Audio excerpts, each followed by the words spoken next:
साथ मेरे बने कुछ लम्हे फुर्सत के, कुछ लम्हे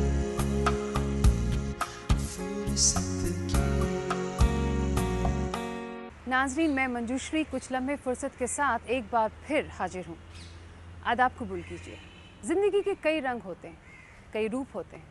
हर इंसान, हर शख्स अपनी ज़िंदगी को अपने मुताबिक जीना चाहता है।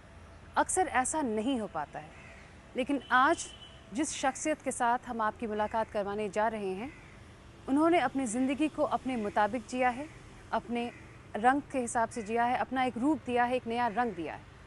जी हाँ, हम बात कर रहे हैं जनाब राजीव प्रताप सिंह रूडी की, minister of state for commerce and industries, government of India. आइए चल दें, उनसे मिलते हैं।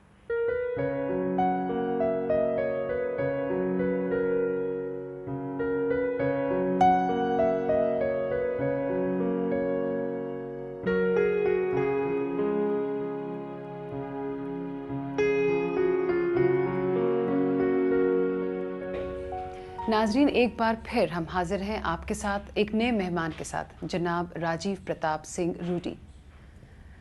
जनाब राजीव प्रताप सिंह रूडी साहब, हमारे इस प्रोग्राम कुछ लम्हे फुर्सत के में ईटी नेटवर्क की तरफ से हम आपका इस्तकबाल करते हैं। वैसे तो बहुत ढेर सारे सवाल हैं हमारे जहन में, लेकिन सबसे पहला सवाल जो हम आपसे पूछना चाहेंगे, आप इकोनॉमिक्स के लेक्चरर हैं, तो सियासत की तरफ आपके कदम कैसे बढ़े? शुरुआत हमारी जीवन में वो छात्र राजनीति से मेरी शुरुआत हुई, और उसके बाद लगातार ऐसी परिस्थितियां आती रही कि मैं राजनीति की तरफ बढ़ता रहा। हालांकि मेरा प्रयास था कि मैं सरकारी नौकरी में जाऊं, पुलिस में जाऊं, लेकिन ऐसा लगा नहीं। डेस्टिनी ने मुझे वो पूरा एक मोड़ दिया, और उसके बाद राजनीति में शुरुआत हुई, और छात्र जीवन से ही शुरुआत होने के कारण फिर बड़े कम उम्र में मैं एमएलए बन गया बिहार से। कैसे उसके बाद मैं लेक्चरर बना हूँ, और मैं आपको बताना चाहूँगा कि लेक्चरर बनने के बाद मैं कभी पढ़ा नहीं सका, बिकॉज उस समय से छुट्टी पर हूँ। इसलिए वो वकालत भी हमने की थी, वहाँ भी एनरोल था, लेकिन ऐसा नहीं हुआ कि मैं वो ये सब डेस्टिनी का पार्ट मानता हूँ, क्योंकि जब से मैं राजनीति में आया उस समय से लगातार मैं विधायक रहा, सांसद रहा, पार्लियामेंट में रहा, मंत्री हूँ, इसलिए कुछ इससे बेहतर करने का वक्त नहीं मिला। आपने स्कूलिंग पटना में किया और कॉलेज के लिए चले गए आप पंजाब यूनिवर्सिटी, ऐसा क्यों? पटना में स्कूलिंग समाप्त करने के बाद वहाँ पर +2 नहीं था, तो हम लोग पंजाब विश्वविद्यालय चंडीगढ़ चले गए, और वहीं जा कर के हमने अपना लॉ किया, ग्रेजुएशन इन इकोनॉमिक्स किया, और छात्र राजनीति वहीं से प्रारंभ हुई। और मैं आपको बता दूं, हमारे विश्वविद्यालय में, जो पंजाब विश्वविद्यालय है, उस समय 70% हमारे वोटर्स और स्टूडेंट्स लड़कियां थी, तो इसलिए काफ़ी एडवांटेज रहता था इसका वहाँ चुनाव लड़ने में और चुनाव जीतने में। अगर आप मुझे इजाज़त दें तो मैं कहना चाहूँगी कि आप बहुत हैंडसम हैं, और आपके कॉलेज में आपने पहले बताया दैट 70% जो थी वो महिलाएं थी, तो वोट बैंक आपका वही नहीं, था? वोट बैंक इसलिए कि हम लोग बड़े सज्जन दिखते थे, बड़े शरीफ थे और अच्छे होंगे, इसलिए देते होंगे। तो कॉम्बिनेशन ऐसा था कि सज्जन भी थे और हैंडसम भी थे। पता नहीं, वो तो तो शायद एक उनसे अच्छे पूछना नेता पड़ेगा, के रूप में उनसे पूछना पड़ेगा, ये तो मैं कभी नहीं पूछ पाया, लेकिन अधिकांश मत हमें मिलते थे। और मैं पहला आउटसाइडर था, वो भी बिहार से, जो पंजाब विश्वविद्यालयों में जाकर के वहाँ से मेरी राजनीति की शुरुआत हुई और नींव हुआ। तो ये अपने आप में एक अजूबा भी है, और एक अच्छी शुरुआत भी थी हमारे लिए। ईयर 1990 में आपको स्टेट असेंबली के लिए चुना गया। आप सबसे कम उम्र के एमएलए थे उस वक्त। कैसा लगा उस वक्त? 26 वर्ष की आयु में, 25 में औसतन कोई व्यक्ति एमएलए बन सकता है, मैं 26 में बन गया था। शायद उस समय बिहार में सबसे यंग विधायक के रूप में मैं जीत के आया था। मुझे भी तब विश्वास नहीं हो रहा, लेकिन एक बहुत दिनों से एक देहाती क्षेत्र में अपनी पढ़ाई समाप्त करके बिहार के एक बड़े ही वीरान क्षेत्र में जाकर लगातार एक मोटरसाइकिल लेकर के मैं लगातार उस क्षेत्र में काम करता रहा 5 वर्षों तक। और लोगों को बड़ा अजीब सा लगता था, शहर से ये पढ़ा हुआ लड़का देहात में, इतने देहातों में आके रात दिन रह के लोगों को ऑर्गेनाइज कर रहा है। मुझे विश्वास नहीं था कि मैं इतनी जल्दी मुझे ओपनिंग मिलेगा, लेकिन एक बात ज़रूर साबित होता है कि एक वातावरण में, बिहार के वातावरण में, जिसके बारे में आप जानती हैं, लोगों ने बड़ा एक्सेप्टेंस दिखाया, एक विफ ऑफ न्यू वेव और एयर। उन्होंने कहा कि नया जनरेशन का पॉलिटिशियन, नया जनरेशन का लीडरशिप। तो शायद इसके कारण बहुत पेट्रोनेज मिला, और बहुत बहुमत से मैं पहली बार, और बहुत बड़े बड़े लोगों को मैं हरा के आया हूँ। आज भी जिस पार्लियामेंट सीट से हूँ वो छपरा, छपरा पार्लियामेंट सीट है जो सब कहते हैं कि वो बिहार के एक पूर्व मुख्यमंत्री, उनका वो कॉन्स्टिट्यूंसी हुआ करता था, वहाँ से मैं जीत के आता हूँ। तो मैं समझता हूँ कि वहाँ के मेरे ज़िले के लोगों ने, मेरे स्टेट के लोगों ने एक संभावित नेतृत्व देखा था, जिसके कारण उन्होंने मुझे अपॉर्चुनिटी दिया। और निश्चित रूप से ये अपने आप में एक अजूबा अनुभव रहा है मेरे लिए। एक अनोखा शौक है आपका पुराने अखबार पलटना, ये शौक कहाँ से जागा? नहीं, ये हमारी आदत शुरू से रही है। इसमें मैं वैसे भी औसतन सब दिन पूरी अखबार पढ़ नहीं पाता हूँ, लेकिन जब मैं यात्रा करता हूँ तो खूब सारी पुरानी अखबार लेके जाता हूँ। जितना समाचार और जितनी आर्टिकल्स मिलते हैं, मैं ये शुरू से रहा है पुराने अखबारों को हफ्ता 10 दिन 15 दिन 20 दिन पुराने अखबारों को पलटना, देखना, और कुछ छूटे हुए चीज़ों को पढ़ भी लेता हूँ। साथ साथ मुझे बड़ा अच्छा लगता है। मैं समझता हूँ ये एक बहुत अजीब लगता होगा लोगों को, लेकिन जब भी मैं यात्रा करता हूँ तो बंडल अखबारों के मेरे साथ चलते हैं, तो लोगों को बड़ा आश्चर्य होता है। कोई सोचते होंगे ये बेचने के लिए कहीं अपने एक जगह जमा तो नहीं कर रहे हैं, लेकिन ये शायद कुछ लोग करते होंगे, लेकिन मैंने किसी को नहीं देखा है। कुछ वक्त पहले मेंबर पार्लियामेंट्स का एक क्रिकेट मैच हुआ था और आपने दूरदर्शन के लिए क्रिकेट की कमेंट्री की थी। ये कैसा किया आपने और आपको कैसा लगा? ये मुझे नहीं पता था कि मैं इतनी अच्छी कमेंट्री कर सकता हूँ, लेकिन जब भी क्रिकेट मैच हुआ पार्लियामेंट की टीम और प्रेस वालों के साथ, या औसतन जब भी आजकल पार्लियामेंट के किसी भी कार्यक्रम में कोई कमेंट्री का विषय बनता है तो मैं करता हूँ। और मुझे ही नहीं पता था कि मैं इतनी अच्छी कमेंट्री कर सकता हूँ, ये लोगों ने मुझे बताया, और अब मुझे आस्ते आस्ते शौक बन रहा है, लेकिन कोई प्रोफेशनल के रूप में नहीं, शौकिया तौर पर करता हूँ, और आपको भी कभी करके सिखाऊंगा। Sports is a way of life, ऐसा दूसरे मुल्कों में माना जाता है, हमारे मुल्क में ऐसा नहीं है। आपको क्या वजह लगती है इसके पीछे? 100 करोड़ का देश हमारा, इसमें निश्चित रूप से हम स्पोर्ट्स में, खेलकूद में बहुत पीछे हैं। संभावनाएं बहुत हैं और हम इसमें बहुत आगे जा सकते हैं, लेकिन वो सिनर्जी जिसे कहें, साथ मिल करके, और या जो हम लोग उपलब्धियां कर सकते हैं वो नहीं कर पा रहे हैं। ये एक दिशा है, एक फील्ड है जिसमें बहुत कुछ करना पड़ेगा। और पीछे जो नीतियों में परिवर्तन आया, कॉरपोरेट्स को जिम्मेवारी दी गई, नए क्षेत्र में लोगों को जिम्मेवारी दी शायद, लेकिन अभी तक कोई वैसे परिणाम नहीं दिखे हैं। वो एक चिंता का विषय ज़रूर है। और छोटे देश बहुत अच्छे कर रहे हैं, भारत इतना बड़ा देश स्पोर्ट्स में बहुत अच्छा नहीं कर पा रहा है। हाँ, क्रिकेट में काफ़ी इम्प्रूवमेंट है, हॉकी में हम लोग बहुत आगे रह चुके हैं, लेकिन शायद वो जुनून नहीं बन पा रहा है, उसकी ज़रूरत है। कहते हैं कि खाना अपनी पसंद का खाना चाहिए और जो पहनावा होता है वो दूसरी की पसंद का होना चाहिए। आपका क्या कहना है? खाने के मामले में तो सामान्यतः पत्नी जब अच्छा खाना बनाती है तो वो तो मैं खाता ही हूँ। कुछ शौकिया भी कभी कभी किचन में प्रवेश करता हूँ। जनाब रूडी साहब ने हमसे वादा किया था कि वो हमारे लिए कुछ बनाएंगे और हमें खिलाएंगे भी, तो देखते हैं हमारे पीछे क्या होता है।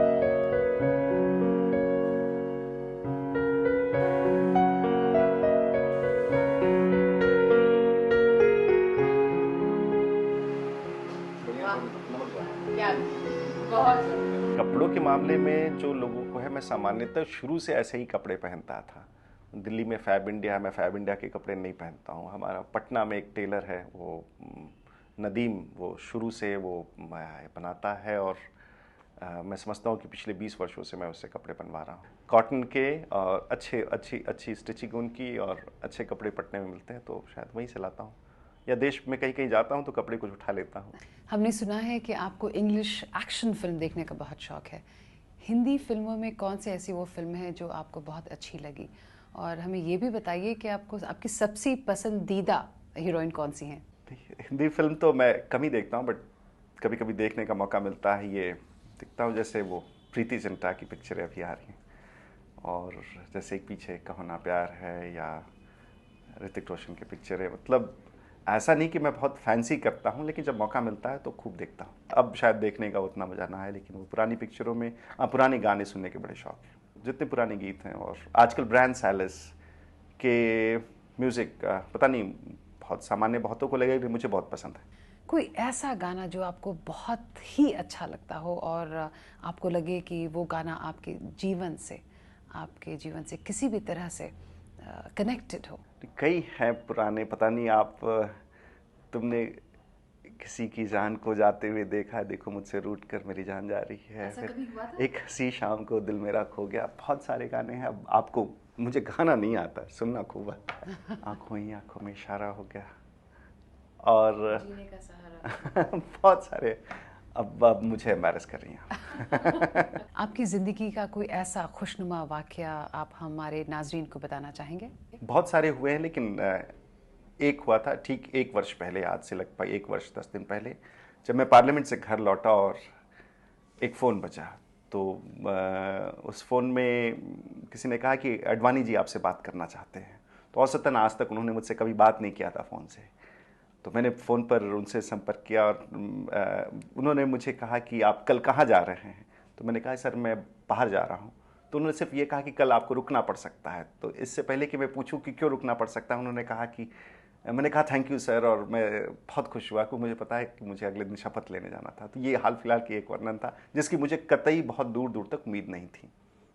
कहीं कोई ऐसी संभावना तब नहीं दिख रही थी कि मैं मंत्रिमंडल में शामिल होऊंगा। ये हाल फिलहाल का एक वक्त ऐसा रहा है, उस समय मुझे बहुत बढ़िया लगा। लेकिन और भी कई घटनाएं हैं, वो छोटी बड़ी, छात्र जीवन का, कॉलेज का, यूनिवर्सिटी का, शादी के बाद का, मित्रों के बीच का, कई हैं ऐसे। आप सियासत में हैं और सोशली भी बहुत एक्टिव हैं। आप अपने घर वालों को कितना वक्त दे पाते हैं?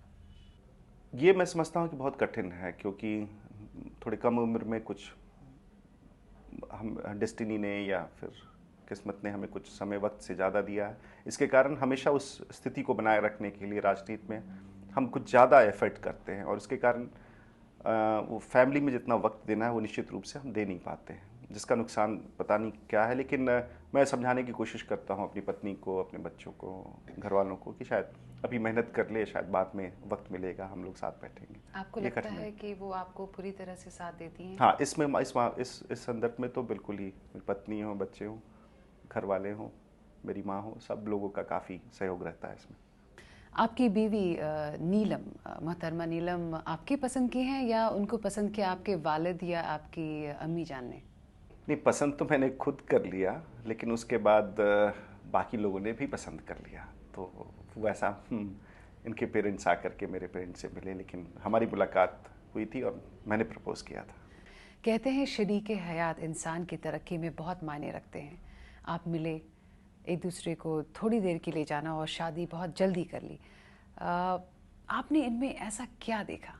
नहीं, वो शादी हुई, उस समय मैं एमएलए था, उसके बाद मैं पार्लियामेंट में पहुंचा, फिर मैं दोबारा पार्लियामेंट में पहुंचा, फिर मैं मंत्रिमंडल का सदस्य बना। इस पूरे दौरान में मेरे साथ रही, और मैं बहुत सामान्य परिवार से आता हूं। वैसी स्थिति में इनका समर्थन हमेशा रहा। मेरी पत्नी भी नौकरी करती है इंडियन एयरलाइंस में, तो इस प्रकार से इनका सहयोग बार बार मिलता रहा, और मैं समझता हूँ कि हम लोगों ने मिलकर के साथ अपने कैरियर बनाए हैं। ये 11वां वर्ष है हमारी शादी को, और अभी तक तो सब कुछ ठीक ठाक है। उनके मिजाज में कोई तब्दीली आपको ऐसा लगता है? पहले से थोड़ा मैच्योर हो गई हैं, और काफ़ी सहमता जो शुरू में नहीं थी, और जो क्योंकि फौजी की बेटी थी इसलिए सामान्य रूप से राजनीतिकों से बहुत दूर थी, लेकिन एक बार मेरे साथ रहना शुरू की पटना में, फिर दिल्ली में, फिर राजनीतिक वातावरण में, तो मैं समझता हूँ बहुत सहम हो गई हैं पहले से, जिसकी राजनीति में बड़ी आवश्यकता है। मान लीजिए आप बहुत थक कर लौटे हों और आपकी बीवी कहें कि हमें फिल्म के लिए जाना है, आप क्या करते हैं? वैसे हम दोनों थक के आते हैं, वो भी नौकरी से आती हैं, मैं भी बाहर से आता हूँ, लेकिन अगर तय कर लेते हैं तो बिल्कुल जाते हैं, और इसमें कोई कठिनाई नहीं होती है। हम फिल्म भी जाते हैं और दोस्तों के यहाँ भी जाते हैं, लेकिन वो कोशिश करते हैं कि पहले से तय कर लो ताकि सुविधा हो। तो ये कार्यक्रम घूमने का, बाहर जाने का, देश के भीतर घूमने का, जंगलों में जाने का, समुद्र तट पे जाने का, टूरिज्म में विदेश जाने का, ये कार्यक्रम हम हमेशा करते रहते हैं। हम घूमते हैं, काफ़ी घूमते हैं, हम बच्चों के साथ घूमते हैं। आपकी 2 बच्चियां हैं, बैम्बी और एंजल। कभी ऐसा होता है कि आपने उनके मैगजीन्स उठाए और पढ़ा उनको, पलटा उनको? कार्टून मैगजीन्स भी पढ़ता हूँ उनकी किताबों को लेकर के, और उनके साथ कार्टून नेटवर्क देखता हूँ, क्योंकि ये दोनों जब घर में होते हैं तो फटाफट कार्टून नेटवर्क लगा के देखते हैं, और मैं भी इंजॉय करता हूँ उसे देखने में। और कई बार तो वो अपनी किताबें ला के दिखा करके मुझसे पढ़वाते हैं और पढ़ते हैं, और हम सब मिलके हंसते रहते हैं। आपने अपनी बड़ी वाली बिटिया बैम्बी को हॉस्टल में भेज दिया, क्या वजह हो सकती है? ये बड़ा कठिन निर्णय था। वो दिल्ली में अच्छी स्कूल में पढ़ रही थी, लेकिन मुझे लगा कि इस वातावरण में जहाँ हमेशा गाड़ी में सायरन, गेट पर सिपाही, काफ़ी सारे नौकर, एक एरोगेंस बिल्टअप हो रहा था, जो मुझे लगा कि ये वातावरण उसके लिए अनुकूल नहीं है। क्योंकि हम लोग राजनीति में सुबह उठ करके मुझे टेलीफोन पर बात करते हुए पॉलिटिकल बातें, तरह तरह की बातें, उस वातावरण में मैं उसके साथ जस्टिस नहीं कर पा रहा था। फिर जिस इलाके में मैं रहता हूँ वहाँ बच्चे नहीं थे, तो कुल मिलाकर के उसके शायद उसके बचपन के बहुत सारी चीज़ें उससे अलग हो रही थी। तो मैंने सोचा कि यह उचित होगा इसे हॉस्टल में रखना, ताकि कम से कम कुछ वर्षों के लिए वो रह सके, और जो राजनीतिक वातावरण है उसे थोड़ा बाहर रखना चाहता हूँ, उसे सामान्य महसूस हो। जब आपके पास वक्त खाली होता है, आप उसे किस तरह से गुजारना चाहते हैं? खाली वक्त में औसतन टेलीविज़न चैनल्स को फ्लिक करता रहता हूँ, और उसमें अंग्रेजी पिक्चर अगर बढ़िया एक्शन मूवी दिख जाए तो रोक के ज़रूर देखता हूँ, जिसके कारण काफ़ी नुकसान होता है। प्रोग्राम में डिले हो जाता हूँ या सुबह लेट से उठना पड़ता है क्योंकि रात तक पिक्चर चली, लेकिन वो बड़ा पसंद आता है। फिर ऐसे बैठ करके टेलीफोन पर बात करना अपने मित्रों से देर रात रिलैक्स्ड वातावरण में, वो बहुत अच्छा लगता है। इसके अलावा आप रोमांटिक किस्म के इंसान हैं या बहुत ही संजीदा किस्म के इंसान? दोनों थोड़ा थोड़ा दोनों थोड़ा थोड़ा, और काफ़ी बैलेंस करके चलने की कोशिश करता हूँ। आपने अपने कॉलेज लाइफ में बहुत ढेर सारे स्टेज शोज किए हैं, इसके बारे में कुछ बताइए। कॉलेज में, यूनिवर्सिटी में अपने डिपार्टमेंट की तरफ से स्टेज पर मैं काफ़ी आया करता था और काफ़ी एक्टिंग किया करता था, लेकिन उसके बाद से शायद वक्त नहीं मिला। अब तो पॉलिटिकल स्टेज पर लगातार एक्टिंग कर रहा हूँ, इसलिए वो स्कूल कॉलेज में ये काफ़ी किया। उसके बाद अब तो रूटीन वे में पॉलिटिक्स में एक स्टेज पर ही हूँ, और स्टेज बहुत बड़ा है, इसका दायरा बहुत बड़ा है, इसमें लोग बहुत तरीके के हैं और बहुत तरह की परिस्थितियों का सामना करना पड़ता है, तो अब तो रियल स्टेज पर हूँ मैं। नाजरीन, हमारे साथ है नीलम जी, राजीव प्रताप रूडी जी की बीवी। सबसे पहला सवाल मैं आपसे लेना चाहूँगी नीलम जी, वो ये है कि आपकी मुलाकात कब और कैसे हुई?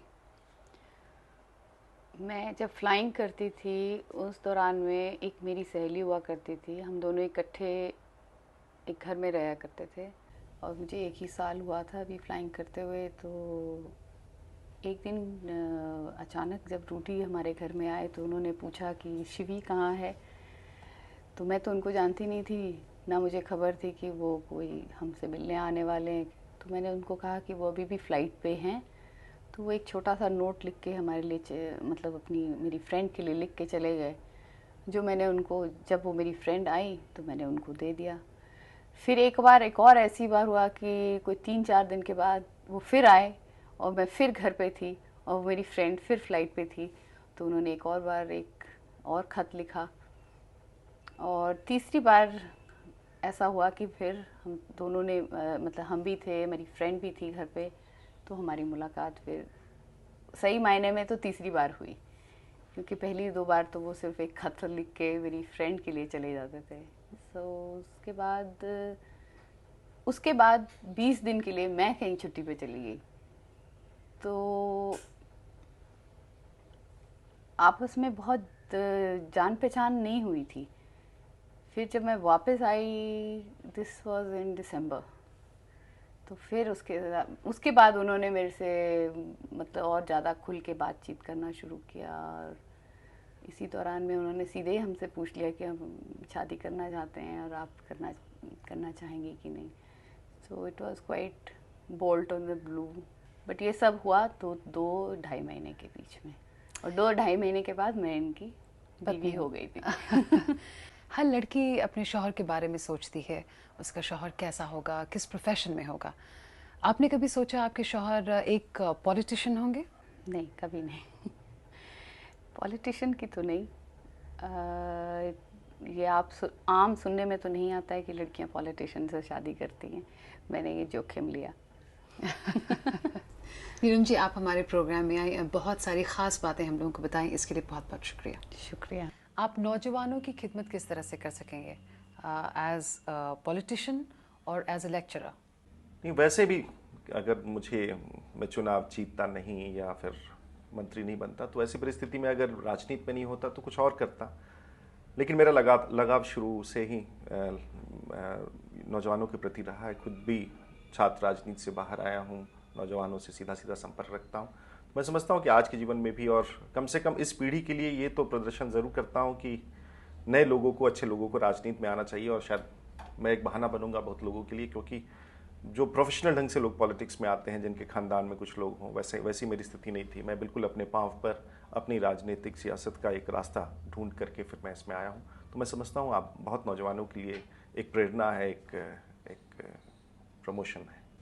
बहुत बहुत शुक्रिया। कुछ लम्हे फुर्सत